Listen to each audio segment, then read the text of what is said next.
So we already have circular, ನಮ್ಮ noise pollution regulation and control rules 2000 notified under Environmental Act 1986. So ಇದು government of ಕರ್ನಾಟಕದ ಇದೆ ಮತ್ತೆ government of ಇಂಡಿಯಾದು ಇದೆ. Ministry of environment forest and climate change. So government of India ಇದೊಂದು notify ಮಾಡಿದ circular ಇದೆ. ನಿಮ್ಮ ಮ್ಯೂಸಿಕ್ ಮತ್ತೆ ಡಿಜೆಗೆ ಸಂಬಂಧಪಟ್ಟಂತೆ ಈ ಸರ್ಕ್ಯುಲರ್ ಪ್ರಕಾರ ನಾವು ಇಂಪ್ಲಿಮೆಂಟೇಷನ್ ಅನ್ನ ಮಾಡ್ತೀವಿ. ಒಂದು ಇನ್ನೊಂದು ಈ ಸಂದರ್ಭದಲ್ಲಿ ನಾನು ನಿಮಗೆ ಹೇಳೋದೇನು ಅಂತಂದ್ರೆ, ನಮ್ಮಲ್ಲೇನೆ ಸಾಕಷ್ಟು ಕಲಾ ತಂಡಗಳಿವೆ, ನಮ್ಮ ದೇಶಿ ಕಲಾ ತಂಡಗಳಿವೆ, ಹೌದಾ? ಇತ್ತೀಚಿನ ದಿನಗಳಲ್ಲಿ ಕೇವಲ ಸೌಂಡ್ ಬಾಕ್ಸ್ ಇಟ್ಟುಕೊಂಡು ಅಥವಾ ಡಿಜೆನ ಇಟ್ಟುಕೊಂಡು ಮೆರವಣಿಗೆಗಳನ್ನ ಮಾಡೋದಕ್ಕಿಂತ ನಮ್ಮ ದೇಶಿ ಕಲಾ ತಂಡಗಳಿಗೆ ಒಂದು ನೀವು ಅವ್ರನ್ನ ಕರೆಸಿ ಅವರಿಗೆ ಇದನ್ನ ಮಾಡಿದ್ರೆ ಅವ್ರಿಗೂ ಕೂಡ ಒಂದು ಪ್ರೋತ್ಸಾಹ ಆಗುತ್ತೆ, ಮತ್ತೆ ದೇಶಿ ಕಲಾ ತಂಡಗಳನ್ನ ಉಳಿಸ್ದಂಗಾಗತ್ತೆ, ಬೆಳೆಸ್ದಂಗಾಗತ್ತೆ, ಅವ್ರಿಗೂ ಕೂಡ ಒಂದು ರೆವಿನ್ಯೂ ಆಗುತ್ತೆ. ಮತ್ತೆ ನೋಡುವಂತ ಜನರಿಗೂ ಕೂಡ ಏನಾಗುತ್ತೆ ಅಂತಂದ್ರೆ ವಿವಿಧ ಕಲಾ ತಂಡಗಳು, ನೀವು ನೋಡಿದ್ರ ಜನವರಿ 26ಕ್ಕೆ ದೇಶದ ವಿವಿಧ ಭಾಗಗಳಿಂದ ಬಂದಂತ ಕಲಾ ತಂಡಗಳು ಇದರಲ್ಲಿ ಪಾಲ್ಗೊಳ್ತವೆ, ಪಥಸಂಚಲನದಲ್ಲಿ ಪಾಲ್ಗೊಳ್ತವೆ. ಅದೇ ರೀತಿ ಮೈಸೂರು ದಸರಾ ಸಂದರ್ಭದಲ್ಲಿ ನೀವು ನೋಡಿದಿರ, ರಾಜ್ಯದಿಂದ ವಿವಿಧ ಕಲಾ ತಂಡಗಳು ಅಲ್ಲಿ ಹೋಗಿ ತಮ್ಮ ಕಲೆಯನ್ನ ಆ ಪಥಸಂಚಲನದಲ್ಲಿ ದಸರಾ ಸಂದರ್ಭದಲ್ಲಿ ಅಂಬಾರಿಯನ್ನ ತಗೊಂಡು ಆನೆ ಹೋಗ್ತಾ ಇರುತ್ತೆ, ಆ ಪಥಸಂಚಲನದಲ್ಲಿ ಕೂಡ ಸಾಕಷ್ಟು ಕಲಾ ತಂಡಗಳು ಹೋಗಿ ಪಾರ್ಟಿಸಿಪೇಟ್ ಮಾಡೋದಿರುತ್ತೆ. ನೀವು ಗಣೇಶವನ್ನು ಕೂರಿಸ್ತಿರೋ ಆ ಜಾಗವನ್ನು ನಾವು ಫೈನಲೈಸ್ ಮಾಡಿ ಆದಷ್ಟು ಬೇಗ ಒಂದು ಕ್ಲಿಯರೆನ್ಸ್ ಗೆ ಅಪ್ಲೈ ಮಾಡ್ಲಿಕ್ಕೆ ಅವಕಾಶ ಮಾಡಿಕೊಡ್ಬೇಕು, ಮತ್ತೆ ಆದಷ್ಟು ಬೇಗ ಕ್ಲಿಯರೆನ್ಸ್ ಸಿಗ್ಬೇಕು. ಯಾಕಂದ್ರೆ ನಿಮಗೂ ಕೂಡ ಪ್ರಿಪರೇಷನ್ಗೆ ಟೈಮ್ ಬೇಕಾಗ್ತದೆ. ತಯಾರಿಗಳನ್ನು ಮಾಡಿಕೊಳ್ಳುವಂತಹ ಪ್ರಿಪರೇಷನ್ ಯಾವ ಕಾರಣಕ್ಕೂ ಡಿಲೇ ಆಗಬಾರದು ಅನ್ನೋ ರೀತಿಯಲ್ಲಿ ಸಿಂಗಲ್ ವಿಂಡೋ ಸಿಸ್ಟಮ್ ಅನ್ನು ನಾವು ಚೆನ್ನಾಗಿ ಮಾಡಬೇಕು ಅನ್ನುವಂಥ ನಿಟ್ಟಿನಲ್ಲಿ ಈಗ ಮಾಡಿದ್ದೇವೆ. ಪ್ರತಿಯೊಂದು ಪೊಲೀಸ್ ಡಿಪಾರ್ಟ್ಮೆಂಟ್, ಎಸ್ಕಾಂ ಇಲಾಖೆನವರು, ಸಂಬಂಧಪಟ್ಟ ಸ್ಥಳೀಯ ಆಡಳಿತದಲ್ಲಿರುವಂತಹ ಪ್ರತಿನಿಧಿಗಳು, ಮತ್ತೆ PWD, fire and emergency response system, ಇವರಲ್ಲಿ ಯಾರ್ಯಾರೆಲ್ಲ ಕ್ಲಿಯರೆನ್ಸ್ ಬೇಕಾಗುತ್ತೆ ಎಲ್ಲರೂ ಕೂಡ ಒಂದೇ ಕಡೆ ಇಮಿಡಿಯೇಟ್ ಕ್ಲಿಯರೆನ್ಸ್ ಕೊಡುವಂತದಕ್ಕೆ ಸೂಚನೆ ಕೊಟ್ಟಿದ್ದೇವೆ. ಅದು ನಾಳೆಯಿಂದನೇ ಅದೆಲ್ಲವೂ ಕೂಡ ಪ್ರಾರಂಭ ಆಗ್ತವೆ. ಎರಡನೇದು ಈ ರೂಟ್ ಫೈನಲೈಸೇಷನ್. ಈಗಾಗಲೇ ರೂಟ್ಗೂ ಕೂಡ ಈಗ ಪರ್ಮಿಷನ್ ಎಲ್ಲ ತಾವು ಅಪ್ಲೈ ಮಾಡುವಾಗ ಯಾವ ರೂಟ್ ನಲ್ಲಿ ತಾವು ವಿಸರ್ಜನೆಗೆ ಹೋಗ್ತೀರಾ ಅನ್ನುವಂಥದ್ದನ್ನು ಕೂಡ ಫೈನಲೈಸ್ ಮಾಡಿಕೊಟ್ರೆ ಅದು ಈಗ ಪರ್ಮಿಷನ್ ಮತ್ತೆ ಬಂದೋಬಸ್ತ್ ವ್ಯವಸ್ಥೆಗಳಿಗೂ ಕೂಡ ಅನುಕೂಲ ಆಗ್ತದೆ. ಕೋಆರ್ಡಿನೇಷನ್ ಚೆನ್ನಾಗಿರ್ಬೇಕು. ಯಾಕಂತ ಹೇಳಿದ್ರೆ ಇದು ಹಬ್ಬ ಸಕ್ಸಸ್ಫುಲ್ ಆಗಿ ಬರಬೇಕು ಅನ್ನೋದು ಹೇಳಿದ್ರೆ ಅಲ್ಲಿ ಏನು ತಮ್ಮ ಎಕ್ಸ್ಪೆಕ್ಟೇಷನ್ ಇದೆಯೋ ಅದನ್ನು ಜಿಲ್ಲಾಡಳಿತ ಮತ್ತೆ ಪೊಲೀಸ್ ಡಿಪಾರ್ಟ್ಮೆಂಟ್ ಅವ್ರ ಜೊತೆಗೆ ನೀವು ಕರೆಕ್ಟ್ ಆಗಿ ಹಂಚಿಕೊಂಡ್ರೆ, ಅಲ್ಲಿ ಪೂರ್ವ ಸಿದ್ಧತೆಗಳನ್ನು ಮಾಡಿಕೊಟ್ರೆ ಅಲ್ಲಿ ಎಲ್ಲರಿಗೂ ಕೂಡ ಒಂದು ಪಾರ್ಟಿಸಿಪೇಟ್ ಮಾಡ್ಲಿಕ್ಕೆ ಯಾರಿಗೂ ತೊಂದರೆ ಆಗದಂತ ರೀತಿಯಲ್ಲಿ ಎಲ್ಲರಿಗೂ ಅನುಕೂಲ ಆಗ್ತದೆ. ಬಿಕಾಸ್ ಈಗ ಯಾವುದೇ ಒಂದು ಸರ್ಕಾರ ನಿಯಮ, ಈಗ ನಾವು ಕೂಡ ಕಾರ್ಯಕ್ರಮದಲ್ಲಿ ಬಂದು ನಾವು ಏನಾದ್ರು ಪಾರ್ಟಿಸಿಪೇಟ್ ಮಾಡ್ಬೇಕಾದ್ರೆ ನಮಗೂ ಯಾವುದು ಮುಜುಗರ ಆಗಬಾರ್ದಲ್ಲ. ಈಗ ನಾವು ಬರ್ಬೇಕಂತ ನಾವು ಭಾವಿಸಿ ಅಲ್ಲಿ ಹೋಗಿದ್ರೆ ಅದು ಈ ನಿಯಮ ಉಲ್ಲಂಘನೆ ಮಾಡಿದ್ದಾರೆ, ಆ ನಿಯಮ ಉಲ್ಲಂಘನೆ ಮಾಡಿದ್ದಾರೆ ಅಂತ ಹೇಳಿದ್ರೆ ನಾವು ಒಂದು ಫ್ರೀಯಾಗಿ ಬಂದು ಮುಕ್ತವಾಗಿ ಅಂತ ಕಾರ್ಯಕ್ರಮದಲ್ಲಿ ಪಾರ್ಟಿಸಿಪೇಟ್ ಮಾಡ್ಲಿಕ್ಕೆ ಆಗುವುದಿಲ್ಲ. ಅದೇ ರೀತಿ ಮಾತಾಡುವ ಕೆಲವು ಜನ ಹೇಳಿದ್ರ ಚಿಕ್ಕ ಮಕ್ಕಳಿರ್ಬೋದು, ಬೇರೆ ಧರ್ಮದವರು ಇರಬಹುದಂಥದ್ದು, ಮಹಿಳೆಯರಾಗಿ ಈದ್ ಮಿಲಾದ್ ಹಬ್ಬದ ಪ್ರಯುಕ್ತ ಶಾಂತಿ ಸಭೆಗೆ ಆಗಮಿಸಿರ್ತಕ್ಕಂಥ ನಮ್ಮ ಜಿಲ್ಲಾಧಿಕಾರಿಗಳೇ, ಇದೀಗ ತಾನೇ ಬಹಳಷ್ಟು ಒಳ್ಳೆಯ ಸಲಹೆಗಳನ್ನು ಮಾರ್ಗದರ್ಶನ ಕೊಟ್ಟಿರ್ತಕ್ಕಂಥ ಜಿಲ್ಲಾ ಪೊಲೀಸ್ ವರಿಷ್ಠಾಧಿಕಾರಿಗಳೇ, ಹಾಗೂ ನಮ್ಮ ಕಮಿಷನರ್ ಸಾಹೇಬ್ರೆ, ಹಾಗೂ ಅಡಿಷನಲ್ SP ಸಾಹೇಬ್ರೆ, ಹಾಗೂ ಜಿಲ್ಲಾ ಪಂಚಾಯತ್ CO ಸಾಹೇಬ್ರೆ, ಹಾಗೂ ಇಲ್ಲಿ ಉಪಸ್ಥಿತರಿರ್ತಕ್ಕಂಥ ಎಲ್ಲ ಸಮಾಜದ ಮುಖಂಡರೇ, ಇದೇ ಈಗ ತಮಗೆ ಕುಲಕರ್ಣಿ ಸಾಹೇಬ್ರಿಗೆ ಹೇಳ್ಬೇಕಂದ್ರೆ 20 ವರ್ಷ ಆಯ್ತು ಯಾವ ಕೋಮ ಗಲಭೆನೂ, ಸುಮಾರು 20 ವರ್ಷ ಆಯ್ತು ಯಾವ ಕೋಮ ಗಲಭೆ ಆಗಿಲ್ಲ ಇಲ್ಲಿ. ಯಾಕಂದ್ರೆ ಇಲ್ಲಿ ಏನಾಗ್ಬಿಡ್ತಾವ, ಹಿಂದೂಗಳೇ ಹೊಡೆದಾಡ್ತಾವ, ಮುಸಲ್ಮಾನರು ಹೊಡೆದಾಡ್ತಾರೆ. ಇಲ್ಲಿ ಪರಿಸ್ಥಿತಿ ಏನಾಗ್ಬಿಟ್ಟದಂತಂದ್ರೆ ಈಗ ಮೊಹರಂ ಸಂದರ್ಭದಲ್ಲಿ ಈಗಲ್ಲ ಒಂದು 5-6 ವರ್ಷ ಹಿಂದ್ಗಡೆ ಬಹುಶಃ ಕಾಂಬ್ಳೆ ಸಾಹೇಬ್ರ ಇದು ಕಾಣಿಸ, ಇಲ್ಲಿ ನಮ್ಮ ಜುಮಾ ಮಸೀದಿ ಏರಿಯಾದಾಗ ಮೊಹರಂ ಸಂದರ್ಭದಲ್ಲಿ ತಲವಾರ್ ಕುಣಿದು ಇಂಥವೆಲ್ಲ ಆಗ್ತಿರ್ತಾವ. ಆದ್ರೆ ಎಲ್ಲರೂ ಏನದ ಈ ಅಬಕಾರಿಗಳಿಗೆ ಒತ್ತು ಕೊಟ್ಟು ಹೇಳಿದ್ರಿ ನೀವು. ಆದ್ರೆ ಇನ್ನೊಂದು ವಿಷಯ ಹೇಳ್ತೀನಿ. ಮೊನ್ನೆ ರಾತ್ರಿ 12 ಗಂಟೆಗೆ ಒಂದು ಫೋನ್ ಬಂತ ನನಗೆ. ನಮ್ಮ ಒಬ್ಬ ಹುಡುಗ ಗಣೇಶ ಆಟೋ ಹೊಡಿತಾನ, ಸ್ಟೇಷನ್ ರಸ್ತೆಗೆ ಹೋಗ್ಬೇಕಾದ್ರೆ ಒಬ್ಬ ಹುಡುಗ ಆಕ್ಸಿಡೆಂಟ್ ಆಗಿ ಬಿದ್ದು ಕಿವ್ಯಾಗ ಮುಗನ್ಯಾಗ ರಗತ ಹೊಂಟಿತ್ತು. ಅವನಿಗೆ ತಗೊಂಡ್ ಇಲ್ಲ ಹಿಂಗ ಬಿದ್ದಾನ, ಯಾರು ಗೊತ್ತಿಲ್ಲ, ಕೈಯಾಗ ರಾಖಿ ಐತಿ, ಕುಕ್ಮದನ. ಮತ್ತ ಅವ್ನಿಗೆ ಏನಂದ್ರೆ ಆಯ್ತಪ್ಪ ಹೋಗಿ ದವಾಖಾನಿಗೆ ಹಾಕೋ, ಇಲ್ಲ ಮತ್ ನನ್ ಮ್ಯಾಗ ತಂಗಿದಾರಂತ ನೀವು ಒಯ್ದಾರೆ ಹಾಕತ್ತಂದೇವು. ಹಾಕಿ ಅವ್ನಿಗೆ ಚೆಕ್ ಮಾಡಿದಾಗ ಅವ್ನ ಕಿಸೆದಾಗ ಮಾವ ಸಮೇತ ಗಾಂಜಾ ಪ್ಯಾಕೆಟ್ ಸಿಕ್ತ. ಇಲ್ಲಿ ಎಲ್ಲಿ ಹೊಂಟದ ನಮ್ಮ ಸಮಾಜ ಅನ್ನೋದು ಬಹಳ ವಿಚಿತ್ರ ಅದ. ಯಾಕಂದ್ರೆ ನಿನ್ನೆ ನಾವು ಶಾಂತಿ ಸಭೆಗೆ ಹೋಗಿದ್ದೀವಿ. ನಮಗೇನ್ ಅನಿಸ್ತಿತ್ತು, ಈಗ ನಮ್ಮ ಹೋಳಿ ಹುಣ್ಣಿ ಬರೋಣ ಬಣ್ಣ ಆಡಬೇಡ್ರಿ, ಹಲಿಗೆ ಬಾರಿಸ್ಬೇಡ್ರಿ, ದೀಪಾವಳಿ ಬರೋಣ ಪಟಾಕಿ ಹೊಡಿಬೇಡ್ರಿ, ಪ್ರದೂಷಣ ಆಗ್ತದೆ, ಗಣಪತಿ ಬರೋಣ POP, ಬರೀ ಹಿಂದೂಗಳಿಗೆ ಅಷ್ಟೇ ರಿಸ್ಟ್ರಿಕ್ಷನ್ ಆಗ್ತಾರಲ್ಲ ಕಾನೂನು ಸರ್ಕಾರ ಇರ್ಲಿ ಅಂತಂದು ಕೆಲವೊಂದು ವಿಷಯಗಳು ಬರ್ತಿತ್ತು. ಆದ್ರೆ ಕೆಲವೊಂದು ನಮ್ಮೂ ಹಂಗೆ ಮಾಡ್ತಾವ. ಈಗ ಗಣಪತಿ ಒಳಗ ನಾವು ನೋಡ್ತಿರ್ತೀವಿ, ಒಂದು 20-25 ವರ್ಷ ಆಯ್ತು ಸರ್ ಗಜಾನನ ಮಹಾಮಂಡಳ ಸ್ಥಾಪಿತ ಮಾಡಿ. ಅವು ಗಣಪತಿ ಕೆಲವೊಂದು ಗಣಪತಿ ನಾವೇ ವಿಸರ್ಜನೆ ಮಾಡಿದೆವು. ಯಾಕಂದ್ರೆ ಅದು ಪುಣ್ಯವರ ಒಗೆಯವ್ರ ಸುದ್ದಿ ದಿಕ್ಕಿರ್ಲಿಲ್ಲ, ಅಂತ ಪರಿಸ್ಥಿತಿ ಇತ್ತು. ಅಂತ ಸಂದರ್ಭ ಒಳಗ ಅದನ್ನು ಒಯ್ದು ಅವಾಗ ಒಂದು ನೀಟಾಗಿ ಒಂದು ಚಾಕೋಟ್ ಹಾಕ್ತೇವ್ರಿ ಎಲ್ಲರಿಗೆ, ಎಲ್ಲಾ ಮಂಡಳಿಯವ್ರಿಗೆ ಕರೆದು. ಯಾಕ ಗಣಪತಿ ಮುಂದ ದೇವ್ರ ಹಾಡ ಬಿಟ್ಟು ಬೇರೆ ಭಕ್ತಿ ಹಾಡ ಬಿಟ್ಟು ಬೇರೆ ಹಚ್ಬೇಡ್ರಪ್ಪ. ಅವಾಗ ಒಂದ್ ಯಾವ್ದೋ ಪಿಕ್ಚರ್ ಬಂದಿತ್ತ, ಲಾಡೇನೂ ಇಲ್ಲ ಅಂತಂದ್ ಅದು ಗಣಪತಿ ಮುಂದೆ ಹಚ್ಚೋದು. ಅಂದ್ರೆ ಏನಿದ್ರ ಅರ್ಥ, ಅವು ಕೆಲವೊಂದು ಇವು ಆಗ್ತಾವ. ಸಮಾಜ ಎಕಡೆ ಹೊಂಟದ ಅನ್ನೋದು ನಮಗೂ ತಿಳಿಲಾರ್ದಂಗಾಗಿತ್ತು. ಅದಕ್ಕೆ ನಾವು ಅವ್ರಿಗೆ ತಿಳುವಳಿಕೆ ಹೇಳಿ ಮೋರ್ ದೆನ್ 50% ಅಂದ್ರೆ 60-70% ಈಗ ಒಂದು ಸುಧಾರಣೆ ಬಂದದ. ಸಾಕಷ್ಟು ಜನ ಗಣಪತಿ ಅನ್ನೋದಲ್ಲ ಬೆಳಿಗ್ಗೆನೆ ವಿಸರ್ಜನೆ ಮಾಡಕ್ ಹೋಯ್ತಾರ. ಅದಕ್ಕೆ ದಯವಿಟ್ಟು, ಯಾಕಂದ್ರೆ ಪೊಲೀಸರು ದೇವರಲ್ಲ, ಇಲ್ಲಿ ಕೂತಂತ ಎಲ್ಲಾ ಮುಸಲ್ಮಾನ್ ಬಂಧುಗಳು ಮತ್ತೆ ಇದೆಲ್ಲ ನಮ್ಮ ದಲಿತ ಮುಖಂಡರು ಬಂದಾರ, ಎಲ್ಲ ನಮ್ಮ ಹಿಂದೂ ಬಂಧುಗಳು ಎಲ್ಲರಿಗೂ ಏನ್ ಹೇಳ್ತೀನಂದ್ರೆ ಅವ್ರಿಗೆ ನಾವು ಇನ್ಫಾರ್ಮೇಶನ್ ಕೊಡ್ಬೇಕು. ಬರೀ ನಾವು ಗಾಂಜಾ ಇದು ಮಾಡ್ತಾರ್ರಿ ಅಂತಂದು ಅದು ಅಲ್ಲ, ಎಲ್ಲಿ ಗಾಂಜಾ ಮಾಡ್ತಾರ ಅವ್ರಿಗೆ ಗೊತ್ತಾದ್ರ ಅವ್ರು ಹಿಡಿತಾರ. ನಿಮ್ಮ ಹೆಸರು ಅವ್ರು ಯಾರಿಗೆ ಹೇಳೋದಿಲ್ಲ, ಸಂಬಂಧಪಟ್ಟ ಅಧಿಕಾರಿಗಳಿಗೆ ಹೇಳುವಂತ ಕೆಲಸ ಮಾಡ್ರಿ. ವಿಶೇಷ ಏನಪ್ಪಾ ಅಂತಂದ್ರೆ ಮೊನ್ನೆ ಹಿಂದಕ್ಕೆ ಸುಮಾರು ಒಂದು 7-8 ವರ್ಷದಿಂದ ಒಂದು 2 ಗೋಣಿ ಚೀಲ ಗಾಂಜಾ ನಾವೇ ತಂದು ಕೊಟ್ಟೆವು ಸ್ಟೇಷನ್ ಕಡೆ ಅವ್ರಿಗೆ ಎಡೋದಕೇಶನ್. ಅಂತ ಒಂದು ಪರಿಸ್ಥಿತಿ ಬಂದಿತ್ತು. ಯಾಕಂದ್ರೆ ನಮ್ಮ ಅವ್ರದೆಷ್ಟು ಜವಾಬ್ದಾರಿ ಐತಿ ಪೊಲೀಸರದು, ಅಷ್ಟೇ ಸಾರ್ವಜನಿಕರದ್ದು ಜವಾಬ್ದಾರಿ ಐತಿ. ಇವತ್ತು ಒಂದ್ ಏನೇ ಘಟನೆ ಆಗಬಾರ್ದಪ್ಪ ಅಂತಂದ್ರೆ ನಮ್ದು ಒಂದು ಪಾರ್ಟ್ ಇರ್ತದ. ನಮ್ಮವ್ರು ಹೆಂಗಪ್ಪ ಅಂದ್ರೆ ಎಲ್ಲಾ ಪೊಲೀಸರು ಮಾಡ್ಬೇಕಂತ ಬಯಸ್ತೀವಿ, ಕರೆ ಪೊಲೀಸರಿಗೆ ಯಾರು ಸಪೋರ್ಟ್ ಮಾಡಕ್ ಹೋಗುದಿಲ್ಲ, ಅವ್ರಿಗೆ ಸಾಕ್ಷಿ ಆಗ್ಲಕ್ ಹೋಗುದಿಲ್ಲ. ನಮ್ಮವ್ರ ಪರಿಸ್ಥಿತಿ ಹೆಂಗೈತಿ, ಸಾಕ್ಷಿ ಸಲ ನೀವು ಒಂದಿಬ್ರು ಯಾರಿಗಿರ್ತಾರೆ, ಅವ್ರು ಒಂದಿಬ್ರು ಯಾರಿಗಿರ್ತಾರೆ ಅನ್ನೋ ಪರಿಸ್ಥಿತಿ ಬರ್ತದೆ. ಅದಕ್ಕೆ ದಯವಿಟ್ಟು ಎಲ್ಲರೂ ಅವರು ಸಹಕಾರ ಮಾಡೋಣ. ಈಗ ನೋಡ್ರಿ ಕಾಯ್ದೆ ಕಾನೂನು ಬಹಳ ಅದಾವ. ಈಗ ಹೆಲ್ಮೆಟ್ ಹಾಕೋಬೇಕಂತೈತಿ, ಅರ್ಧ ಮೋರ್ ದೆನ್ 50% ಸತ್ತಿದ ಅದಕ್ಕೆ ಹೆಲ್ಮೆಟ್ ಹಾಕೊಳ್ಳೋದಕ್ಕೆ. ಅವ್ ಹೆಲ್ಮೆಟ್ ವಿಷಯ ಬಂದಾಗ ನಮ್ಮವ್ರು ಒಂದಿಬ್ರು ಯಾರೇ ಬಂದ್ಬಿಡ್ತಾರ, ಬಂದು ಇಲ್ರಿ ನಮ್ಮಲ್ಲಿ ಬಿಸಿಲು ಬಾಳ ಅದ, ನಮ್ದು ಇದು ಐತಿ ಏನ್ರ ಸುಳ್ಳು ಹೇಳ್ಬಿಡ್ತಾರ. ಈಗ ಅದಕ್ಕೆ ಸಾಯೋರು ಯಾರು? ಅವ್ರ ಈ ಪರಿಸ್ಥಿತಿ ಹೆಂಗಾಗ್ಯದಂದ್ರೆ ವಾತಾವರಣ ಇಟ್ಟು ಸೂಕ್ಷ್ಮ ಆಗ್ಯಾವ. ಈಗ ಹಡದ ತಾಯಿ ತಂದಿ ಇವತ್ತು ಮಕ್ಳು ಹೊರ ಹೋಗ್ಯಾರಂದ್ರೆ ಬಹಳ ಮನೆಗೆ ಬರ್ತಾರೆ ಇಲ್ಲಪ್ಪ ಅನ್ನೋ ಒಂದು ಪರಿಸ್ಥಿತಿ ಐತಿ ಸರ್ ನಿರ್ಮಾಣ ಆಗ್ಯದ ಸಮಾಜದಲ್ಲಿ. ನಮಗೆಲ್ಲ ಗೊತ್ತಿರ್ಬೋದು ಅಪರಾಧಗಳು ಹೆಂಗ್ ಆಗ್ಲಾಗತ್ತವ. ಬರೀ ಅಪರಾಧಗಳನ್ನ ಪೊಲೀಸರು ನೆನಪರ್ತಾರ. ಅಪರಾಧ ಅದಕ್ಕಿನ ಮತ್ತೆ ಹಿಂಗಿಲ್ಲಿ ನಡೆದದ. ಈಗ ನಮ್ಮ ಮಂಡಳಿಗಳದಾವ, ಈ ನಮ್ಮ ಮಂಡಳಿ ಒಳಗೆ ಇಂಥವ್ರು ಹಿಂಗ್ ಗಾಂಜಾ ಶೇಟ್ ಬರ್ತಾರೆ ಇಂಥವ್ರು ತಂದು ಸ್ವಲ್ಪ ಸೂಚನೆ ಕೊಡ್ರಿ. ಮೊನ್ನೆ ನನಗ ಇಲ್ಲಿ ಗಾಂಧಿ ಚೌಕ್ ಪೊಲಿಟಿಷನ್ ಇಲ್ರಿ ಒಂದ್ ಮಂಡಳಿಗೆ 20 ಜನ ಹೆಸರು ಕೇಳಕತ್ತಾರ, ಮತ್ ನಾಳೆ ಅಂದ್ರೆ ಗಲಾಟೆ ಕೇಸ್ ಹಾಕ್ಲಾಕೇನ್ರಿ ಅಂತಂದ್ರು. ನಾನೇ ಕೇಸ್ ಹಾಕ್ಲಾಕಲ್ಲಪ್ಪ, ನಿಮ್ಮ ಗಣಪತಿ ಮುಂದೆ ಏನಾರ ಸಮಸ್ಯೆ ಆಯ್ತಂದ್ರೆ ನಿಮಗೆ ಕರೆದು ನೀವೇ ಬಗೆಹರಿಸ್ಕೊ ಅಂತ ಹೇಳಕಂತ ಹೇಳಿದ್ರು ನಿನ್ನೆ ಸಾಹೇಬ್ರದು. ಅಂದ್ರೆ ಸಾರ್ವಜನಿಕರಿಗೆ ಅಷ್ಟು ಕಲ್ಪನೆ ಇಲ್ಲ. ಹೇಳ್ಬಿಟ್ಟದು ಈ ಒಂದೇ ಸಮಾಜ ಅಂತಾರೆ, ಎಲ್ಲಾ ಸಮಾಜನಾಗೂ ಸಮಸ್ಯೆ ಇರುವೆ. ಈಗ ನೋಡ್ರಿ ಬಡೀ ರಾತ ಬರ್ತಿತ್ತು, ಅವಾಗ ಹಿಂದಕ್ಕೆ ನಾನು ಹೋಗಿ ಹೇಳಿದೆ ಸಾಹೇಬ್ರಿಗೆ, ಬಡೀ ರಾತ ಬಂದಾಗ ಅವ್ ಸಣ್ಣ ಹುಡುಗರು ಇರ್ತಾವ, ಬಂದ್ ಸೀಟ್ ಕವರ್ ಹರದೆ ಅವು ಗಣಪತಿ ಮತ್ತೆ ಫೋಟೋ ಇದ್ದಿದ್ದು ಅವ್ ಗೀಚ್ ಹೊಡೆದೆ ಇಂಥವೆಲ್ಲ ಆಗ್ತಿತ್ತು. ಅವೆಲ್ಲ ನಾವೇ ಚಿತ್ಕೊಂಡು ಸರಿ ಮಾಡುವಂತ ಒಂದು ಕೆಲಸ ಇರ್ತದ. ಅಂದ್ರ ನಿಮ್ ಗಮನಕ್ಕೆ ಬಂದ್ರೆ ಅದು ನಾವು ಹೇಳಕ್ ಸಾಧ್ಯ, ಪೊಲೀಸರ ಗಮನಕ್ಕೆ ತರಬೇಕು ನಾವು. ಈಗ ಈಗ ನಾವು ಸೌಹಾರ್ದತ್ವವಾಗಿ ನಮ್ಮ ಆಲ್ಮೇಲ್ದವ್ರು ನೋಡಿ ಬಹಳ ಸಂತೋಷ ಆಯ್ತು ನನಗೆ. ಯಾಕಂದ್ರೆ ಹಿಂದಕ್ಕೆ ನಾವು ವಿಶ್ವ ಹಿಂದೂ ಪರಿಷತ್ ಬಜರಂಗ ಸಂಘಟನೆ ಐತೆ, ನಮ್ಮ ಸಂಘಟನೆ ಇಲ್ಲಿ ಜಂಬಿಗೆ ಅಂತ ಊರು ಬರ್ತದೆ ಇಲ್ಲಿ ನಾಲ್ಕಾನ ಹತ್ರ. ಆ ಜಂಬಿಗೆ ಊರಾಗ ನಮ್ಮ ಬಜರಂಗ ದಳ ಅಧ್ಯಕ್ಷ ಮುಲ್ಲಾ ಅಂತಿದ್ದ, ನಿಮ್ಗೆ ಎಲ್ಲ ಗೊತ್ತಿರ್ಲಿ. ಅಂತ ಒಂದು ಸಂಘಟನೆ ನಾವು ಮಾಡಿಬಿಟ್ಟೇವೆ. ಅದಕ್ಕೆ ಇವು ಎಲ್ಲಾರು ಸೇರಿ ಏನದಲ್ಲ ಈ ಸಮಾಜ ಘಾತಕ ಶಕ್ತಿ ವಿರುದ್ಧ ಹೋರಾಡ್ಬೇಕಾಗ್ಯದ.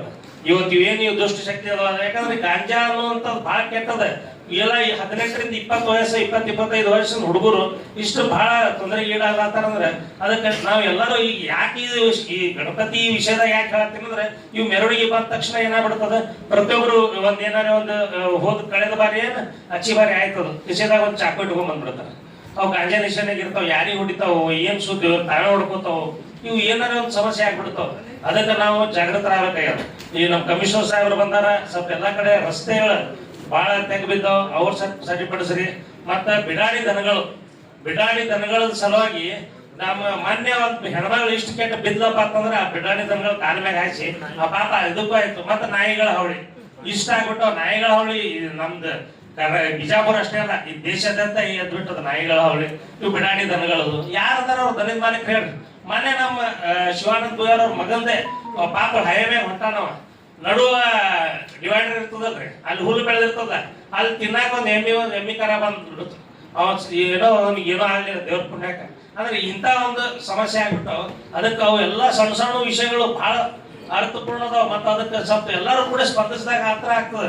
ಬರೀ ನೀವು ಜಿಲ್ಲಾಡಳಿತ ಸ್ಪಂದಿಸ್ಲಿ, ಬರೀ ಪೊಲೀಸ್ ಇಲಾಖೆ ಮಾಡ್ಲಿ ಅಂತ ಬಿಡಬಾರ್ದು. ನಾವೇನು ಇಲ್ಲಿ ಕುತ್ಕೊಂತವ್ರು ಪ್ರತಿಯೊಬ್ರು ಅದಕ್ಕೆ ಜವಾಬ್ದಾರ ಇದೀವಿ. ಈಗ ನಮ್ಮ ಸಮಾಜ ನಾವು ಸುಧಾರಿಸ್ಬೇಕಾದ್ರೆ ನಾವೇ ಮಾಡ್ಬೇಕದು. ಯಾರೇ ಬೇರೆಯವ್ರು ಈಗ ಅವ್ರು ನಮ್ಗೆ ಇಷ್ಟು ಹೇಳಕತ್ತಾರಪ್ಪ ಅಂತಂದ್ರೆ ಈಗ ನಾವು ಬರ್ತದೆ. ಈಗ ಇದೇ ತಾನೇ ಹೇಳಿದ್ರು, ಇವು DJ ಹಚ್ಚೋದ್ರಿಂದ ತೊಂದರೆ ಆಗ್ತದೆ. ಆದ್ರೆ ಕೆಲವೊಂದು ಮಂದಿದ ಉದ್ಯೋಗ ಇರ್ತದ, ಆದ್ರೆ ಒಮ್ಮೆ ನೀವು ರಿಸ್ಟ್ರಿಕ್ಷನ್ ಹಾಕ್ಬೇಡ್ರಿ. ಈಗ ಹೆಂಗಿರ್ತದ, ನಳ ಒಮ್ಮೆ ಬರ್ತಿರ್ತದ, ಅದನ್ನ ನೀವು ಒಮ್ಮೆ ಬಾಯಿ ಇದು ಇಟ್ಟಂದ್ರೆ ಪ್ರೆಷರ್ನೇ ಬರ್ತದ ಮತ್ತೆ ಹೆಚ್ಚಿಗೆ. ಅದಕ್ಕೆ ಸ್ವಲ್ಪ ಖುಲ್ಲಾ ಬಿಟ್ಬಿಡ್ರಿ, ಏನಾಗೋದ್ರ ಸಾಹೇಬ್ರ. ಅದಕ್ಕೆ ಸ್ವಲ್ಪ ಅವಕಾಶ ಕೊಡ್ರಿ. ಎಲ್ಲಾ ಶಾಂತ ರೀತಿಯಿಂದ ಇಲ್ಲೇನು ಕೋಮ ಭಾವನೆ ಒಂದ್ 25 ವರ್ಷ ಆಯ್ತು ಇಲ್ಲೇನು ಕೋಮ ಭಾವನೆ ಧಕ್ಕಿ ತರೋದಕ್ಕೆ ಯಾವ ಕೆಲಸ ಆಗಿಲ್ಲ, ಯಾರು ಮಾಡಿಲ್ಲ, ಮತ್ತೆ ಮಾಡೋದು ಇಲ್ಲ. ನೀವು ಹೊಡೆದಾಡಿದ್ರೆ ನಮ್ಮೇ ಹೊಡೆದಾಡ್ತಾವ, ಅವ್ರವ್ರೆ ಹೊಡೆದಾಡ್ತಾರ. ಇದು ಬಿಟ್ರೆ ಏನೋ ಬೇರೆ ತೆಗದೇ ಇಲ್ಲ. ಅದಕ್ಕೆ ಸ್ವಲ್ಪ ಇವು ಕೆಲವೊಂದು ವಿಷಯಗಳದಾವ, ಸ್ವಲ್ಪ ಗಾಂಜಾದ ವಿಷಯ ಸೀರಿಯಸ್ ಆಗಿ ತೋರಿ. ಯಾಕೆ ಈ ಕಾಲೇಜ್ ಹುಡುಗರು ಸಣ್ಣ ಸಣ್ಣ ಹುಡುಗರು ಅವು ಸಿಗರೇಟ್ ಒಳಗೆ ಹಾಕೊಂಡು ಸೇರಿ ಅವು ಬಹಳ ವಿಚಿತ್ರ ಮಾಡಕತ್ತಾವ ಸಾಹೇಬ್ರ. ಕೆಲವೊಂದು ತಾಯಿ ತಂದಿಗೆ ಸುತ್ತ ಹೇಳಕ್ ಭಯ ಆಗ್ಬಿಟ್ಟದ, ಅವ್ರ ಮಕ್ಕಳಿಗೆ ಕಾಪಾಡೋದೇ ಅವ್ರಿಗೆ ಭಯ ಆಗ್ಬಿಟ್ಟದ. ಯಾಕ ಅವ್ರು ಸಾಯ್ತಾರೋ ಏನು ಮನ್ಯಾಗ ಇದ್ದವ್ರು ಕೊಲ್ತಾರೋ ಅನ್ನುವಂತ ಸಂದರ್ಭ ಇದೆ. ಬಹಳ ಗಂಭೀರವಾಗಿ ತಾವು ಪರಿಗಣನೆ ಮಾಡಿ ಇವು ಕೆಲವೊಂದು ವಿಷಯಗಳನ್ನ ಸಲಹೆಗಳನ್ನ ತಮಗೆ ನಾವು ಹೇಳಿದ್ದೀವಿ. ಅದಕ್ಕೆ ತಮಗೆ ವಿನಂತಿ ಮಾಡ್ಕೋತೀನಿ. ಎಲ್ಲರೂ ಕೂಡ ಎಲ್ಲಾ ಗಜಾನನ ಮಂಡಳಿ ಇರ್ಬೋದು, ನಿಮ್ ಮುಸಲ್ಮಾನ್ ಬಂದರು, ಈದ್ ಮಿಲಾದ್, ಎಲ್ಲಾರು ನಿಮ್ ಹಬ್ಬಗಳನ್ನ ಎಲ್ಲ ನಮ್ಮ ಹಬ್ಬ ನಾವು ಸುರಕ್ಷಿತವಾಗಿ ಶಾಂತ ರೀತಿಯಿಂದ ಯಾರೂ ಸಮಾಜಕ್ಕೆ ಧಕ್ಕೆ ತರುವಂತೆ ಆಚರಣೆ ಮಾಡೋದಂತ ಹೇಳಿ ನಾನು 2 ಮಾತು ಮುಗಿಸ್ತೇನೆ. ಜೈ ಜಯ ಕರ್ನಾಟಕ. ಪೊಲೀಸ್ ಡಿಪಾರ್ಟ್ಮೆಂಟ್ ಎಲ್ಲ ಅಧಿಕಾರಿಗಳು ಹಾಗೂ DC ಸಾಹೇಬರಿಗೆ, ಜಿಲ್ಲಾದ್ಯಂತ ಎಲ್ಲರೂ ಜಿಮ್ಮೆದಾರ ಗಣ್ಯರಿಗೆ ಕರೆಸಿ ಮೀಟಿಂಗ್ ಮಾಡಿದ್ದೀರಿ. ತಮಗೆಲ್ಲರಿಗೂ ಥ್ಯಾಂಕ್ಸ್ ಹೇಳುತ್ತಾ, ಈಗಾಗಲೇ SP ಸಾಹೇಬರು ಹೇಳಿದಂಥ 24ನೇ ತಾರೀಕಿಗೆ ಮೂನ್ ಸೈಟ್ ಆಗತ್ತಾ.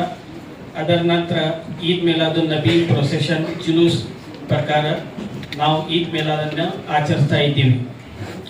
ಪ್ರತಿ ವರ್ಷ 12ನೇ ರಬೀಲ್ ಅವಲ್ ಯಾನಿ ಪ್ರವಾದಿ ಮೊಹಮ್ಮದ್ ಸಲ್ಲಲ್ಲಾಹು ಅಲೈಹಿ ವಸಲ್ಲಮರ ಜನ್ಮ ದಿವಸದ ಅಂಗವಾಗಿ ಬೃಹತ್ ಈದ್ ಮಿಲಾದ್ ಪ್ರೊಸೆಷನ್ ಅನ್ನು ನಾವು ಈದ್ ಮಿಲಾದ್ ಕಮಿಟಿ ವತಿಯಿಂದ ತೆಗಿತಾ ಇದ್ದೀವಿ. ಸುಮಾರು ಕೆಲವು ವರ್ಷಗಳ ಹಿಂದೆ ಇದು ಈದ್ ಮಿಲಾದ್ ಪ್ರೊಸೆಷನ್ ನಾವು ತೆಗಿತಾ ಇದ್ದೀವಿ. ಈದ್ ಮಿಲಾದ್ ಮುಂಚೆ ದಿವಸದಿಂದ 24ನೇ ತಾರೀಕಿನಿಂದ 5ನೇ ತಾರೀಕಿನವರೆಗೆ ಜಮಾತೆ ಅಹ್ಲೆ ಸುನ್ನತ್ ಕರ್ನಾಟಕ ಮತ್ತು ಸೈಯದ್ ಮೊಹಮ್ಮದ್ ತನ್ವೀರ್ ಹಾಶ್ಮಿ ಗುರೂಜಿ ನೇತೃತ್ವದಲ್ಲಿ ಬಹಳಷ್ಟು ಕಾರ್ಯಕ್ರಮ ಆಗ್ತಾ ಇದ್ದೇವೆ. ಫಸ್ಟ್ 20ನೇ ತಾರೀಕಿಗೆ ನಾವು ಜಾಮಾ ಮಸೀದ್ ರೋಡಿಯಲ್ಲಿ ಖಾಲಿ ಮಸೀದ್ ಮುಂದ್ಗಡೆ ಜಶ್ನೆ ಇಸ್ತಕ್ಬಾಲೆ ರಬಿಯುಲ್ ಅವಲ್ ಅಂತ ಒಂದು ದೊಡ್ಡ ಕಾರ್ಯಕ್ರಮವನ್ನು ಮಾಡ್ತಾ ಇದ್ದೀವಿ. ಅದರ ನಂತರ 25ನೇ ತಾರೀಕಿಗೆ ದೊಡ್ಡ ಪ್ರಮಾಣದಲ್ಲಿ ಬ್ಲಡ್ ಡೊನೇಷನ್ ಕ್ಯಾಂಪ್ ಅನ್ನು ಮಾಡ್ತಾ ಇದ್ದೀವಿ. ಮತ್ತು 28ನೇ ತಾರೀಕಿಗೆ ಬಡ ಮಂದಿಗೆ ದೊಡ್ಡ ಪ್ರಮಾಣದಲ್ಲಿ ಫ್ರೀ ಐ ಆಪರೇಷನ್ ಕ್ಯಾಂಪ್ನು ಮಾಡ್ತಾ ಇದ್ದೀವಿ. ಆದ ನಂತರ ಬಡ ವಿದ್ಯಾರ್ಥಿಗಳಿಗೆ ಈದ್ ಮಿಲಾದ್ ಹಬ್ಬದ ಅಂಗವಾಗಿ ಶೈಕ್ಷಣಿಕ ಸಹಾಯವನ್ನು ಮಾಡ್ತಾ ಇದ್ದೀವಿ. ನಂತರ ಸರ್ಕಾರಿ ದವಾಖಾನೆಯಲ್ಲಿ ರೋಗಿಗಳಿಗೆ ಹಣ್ಣು ಮತ್ತು ಹಂಪಲ ಹಂಚುವ ಪ್ರೋಗ್ರಾಮ್ ಅನ್ನು ಇಟ್ಕೊಂಡಿದ್ದೀವಿ. ಆದ ನಂತರ ಅನಾಥ ಮಕ್ಕಳಿಗೆ ನಾವು ಊಟದ ವ್ಯವಸ್ಥೆ ಮತ್ತು ಓಲ್ಡ್ ಏಜ್ ಹೋಮ್ನಲ್ಲಿ ಇರುವ ಎಲ್ಲರಿಗೆ ಈದ್ ಮಿಲಾದ್ ಹಬ್ಬದ ಅಂಗವಾಗಿ ನಾವು ಊಟದ ವ್ಯವಸ್ಥೆ ಮಾಡುವ ಕಾರ್ಯಕ್ರಮವನ್ನು ಈಗಾಗಲೇ ನಾವು ಮಾಡಿದ್ದೀವಿ. ಆದ ನಂತರ ಈದ್ ಮಿಲಾದ್ ಯಾಕಂದರೆ ಈ ವರ್ಷ 1500ನೇ ಪ್ರವಾದಿ ಮೊಹಮ್ಮದ್ ಸಲ್ಲಲ್ಲಾಹು ಅಲೈಹಿ ವಸಲ್ಲಮರ ಈದ್ ಮಿಲಾದ್ ನಾವು ಆಚರಣೆ ಮಾಡ್ತಾ ಇದ್ದೀವಿ. ಅದರ ಸಲುವಾಗಿ ಮೌಲಾನಾ ಸೈಯದ್ ಮೊಹಮ್ಮದ್ ತನ್ವೀರ್ ಹಾಶ್ಮಿ ಗುರೂಜಿ ನೇತೃತ್ವದಲ್ಲಿ 15,000 ಸಸಿ ಹಚ್ಚುವ ಕಾರ್ಯಕ್ರಮವನ್ನು ನಾವು ಮಾಡ್ತಾ ಇದ್ದೀವಿ. ಪ್ರತಿ ವರ್ಷ ಈದ್ ಮಿಲಾದ್ ಹಬ್ಬದ ದಿವಸ ಬೃಹತ್ ಶೋಭಾಯಾತ್ರೆ ಈದ್ ಮಿಲಾದ್ ಪ್ರೊಸೆಷನ್ ನಾವು ಮಾಡ್ತಾ ಇದ್ದೀವಿ. ಕಳೆದ ವರ್ಷಗಳಿಂದ ಬಹಳ ಪೀಸ್ಫುಲ್ ಆಗಿ ಇದು ಈದ್ ಮಿಲಾದ್ ಪ್ರೊಸೆಷನ್ ಆಗ್ತಾ ಇದೆ. ಈ ವರ್ಷನೂ ಬಹುಶಃ 5ನೇ ತಾರೀಕಿಗೆ ಈದ್ ಮಿಲಾದ್ ಪ್ರೊಸೆಷನ್ ಆಗ್ಬೋದು. ಯಾಕಂದ್ರೆ ಮೂನ್ ಸೈಟ್ 24ನೇ ತಾರೀಕಿಗೆ ಆಯ್ತಂದ್ರೆ ಖಂಡಿತವಾಗಿ 5ನೇ ತಾರೀಕಿಗೆ ಈದ್ ಮಿಲಾದ್ ಪ್ರೊಸೆಷನ್ ಆಗತ್ತಾ. ಅದರಲ್ಲಿ ಹಿಂದೂ, ಮುಸ್ಲಿಂ, ಸಿಖ್, ಇಸಾಯಿ ಎಲ್ಲರೂ ಸೇರಿ ಬಹಳ ಪ್ರೀತಿಯಿಂದ ಇದು ಈದ್ ಮಿಲಾದ್ ಪ್ರೊಸೆಷನ್ ನಾವು ತೆಗಿತಾ ಇದ್ದೀವಿ.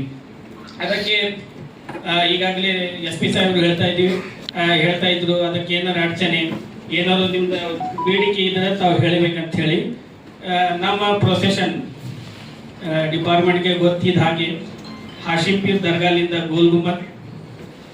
ಗೋಲ್ ಗುಂಬತ್ಲಿಂದ ಹಕೀಮ್ ಚೌಕ್ಲಿಂದ ಜಾಮಾ ಮಸ್ಜಿದ್ಲಿಂದ Badi Kaman, Ataulla Chowk, Bagalkot cross, bus stand, Jod Gumbaz Dargah, Meenakshi Chowk, Gandhi ಚೌಕ್ಲಿಂದ ದರ್ಬಾರ್ ಸ್ಕೂಲ್ ಗ್ರೌಂಡ್ಗೆ ನಾವು ಈ ಪ್ರೊಸೆಷನ್ ರೂಟ್ ಇದೆ.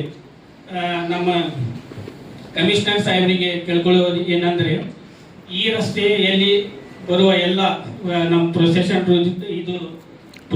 ರೂಟ್ ಏನಿದೆಯಲ್ಲ ಆ ರೂಟ್ ಆಗಲಿ ಮತ್ತು ಬೇರೆ ಬೇರೆ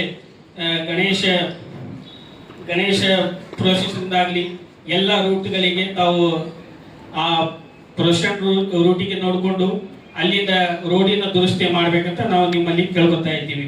ಮತ್ತು ಹೆಸ್ಕಾಂ ಅಧಿಕಾರಿಗಳಿಗೆ ಕೇಳಬೇಕೇನಂದ್ರೆ ಭಾಳಷ್ಟು ರೋಡ್ನಲ್ಲಿ ವೈರ್ಗಳು ಇದೆ ಇರ್ತಾವೆ, ಫ್ಲ್ಯಾಗ್ ಅದು ಹಾರಿಸ್ತಾ ಇದ್ದೀವಿ. ಅದ ನಂತರ ದಯವಿಟ್ಟು ಹೆಸ್ಕಾಂದವರು ಅದು ರೋಡಿನ ಮೇಲೆ ಬಂದಂಥ ತಂತಿಗಳನ್ನು ದುರಸ್ತಿ ಮಾಡ್ಬೇಕಂತ ನಾವು ಕೇಳ್ಕೊತಾ ಇದ್ದೀವಿ. ಈಗಾಗಲೇ ನಾವು SP ಸಾಹೇಬ್ರು ಹೇಳಿದ್ರು ಗಣೇಶ ಹಬ್ಬ ಆಗಲಿ ಮತ್ತು ಈದ್ ಮಿಲಾದ್ ಹಬ್ಬ ಆಗಲಿ ಆ ದಿವಸ ನಾವು ಸರಾಯಿ ಅಂಗಡಿಗಳನ್ನು ಬಂದ್ ಮಾಡಬೇಕಂತ ಇದು ಮಾಡಿದ್ದೀವಿ ಅಂತ ಹೇಳಿ ನಾನು ಅದರ ಜೊತೆಗೆ ಸರಾಯಿ ಅಂಗಡಿ ಅಷ್ಟೇ ಇಲ್ಲ ಮತ್ತು ಬೇರೆ ನಶೆ ವಸ್ತುಗಳನ್ನು ತಾವು ಇದಕ್ಕೆ ಬಂದ್ ಮಾಡಬೇಕಂತ ನಾನು ನಿಮ್ಮಲ್ಲಿ ಕೇಳ್ಕೊತಾ इದ್ದೀನಿ. SP साहब से और हमारे DC साहब से गुजारिश है कि जैसा कि मैंने मिलाद के जुलूस का जो रूट आपके सामने रखा है आप इस पर भी तवज्जो करेंगे और रोड की दुरुस्ती करेंगे और हेस्काम के जो भी मतलब जितने तार वगैरह वहाँ से आड़े हैं तो उसको भी आप दुरुस्त करने की पूरी कोशिश करेंगे. ನಾವು CEO ಸಾಹೇಬ್ರೆ, ನಾವು ಇನ್ನೆಲ್ಲ ಅಧಿಕಾರಿಗಳೇ, ನಾವು ಈ ಒಂದು ಪೂರ್ವಭಾವಿ ಎಲ್ಲ ಜಿಲ್ಲೆಯ ಎಲ್ಲ ಪದಾಧಿಕಾರಿಗಳು ಹಾಗೂ ನಮ್ಮ ಗೌರವದ ಕಾರ್ಪೊರೇಟರ್ ಈಗಾಗಲೇ మన ಜಿಲ್ಲಾ ಪೊಲೀಸ್ ಅಧಿಕಾರಿಗಳು ಸಾಕಷ್ಟು ಏನು ಈ ಕಾನೂನು ಚೌಕಟ್ಟಿನ ಬಗ್ಗೆ ಯಾವ ರೀತಿ ಹಬ್ಬ ಆಚರಣೆ ಸಲಹೆ ಸೂಚಿಸಿಕೊಟ್ಟಿದ್ದಾರೆ. ಜೊತೆಗೆ ತಾವು ಸಹಿತ ಸೌಹಾರ್ದತ್ವ ಆಚರಣೆ ಮಾಡೋದು ತಾವು ಸಹಿತ ಭರವಸೆ ಕೊಟ್ಟಿದ್ರಿ. ಅದೇ ರೀತಿ ಕೆಲವೊಂದು ಸಲಹೆ ಸೂಚನೆ ಸಹಿತ ಕೊಟ್ಟಿದ್ರಿ. ಆ ಪ್ರಕಾರವಾಗಿ ಈಗಾಗಲೇ మన ಜಿಲ್ಲಾಧಿಕಾರಿಗಳು ಜಿಲ್ಲೆಯ ಎಲ್ಲ ನಗರ ಸಂಸ್ಥೆಗಳ ಮತ್ತು ನಮ್ಮ ಮಹಾನಗರ ಪಾಲಿಕೆ ಎಲ್ಲ ಅಧಿಕಾರಿಗಳೊಂದಿಗೆ ಸಭೆ ಜರುಗಿಸಿ ಏನು ಮುಂಜಾಗ್ರತೆ ಕ್ರಮ ಕೈಗೊಳ್ಳಬೇಕು ಹಬ್ಬ ಸಂಬಂಧಪಟ್ಟಾಗಿ ಈಗಾಗಲೇ ನಿರ್ದೇಶಿಸಿದ್ದಾರೆ.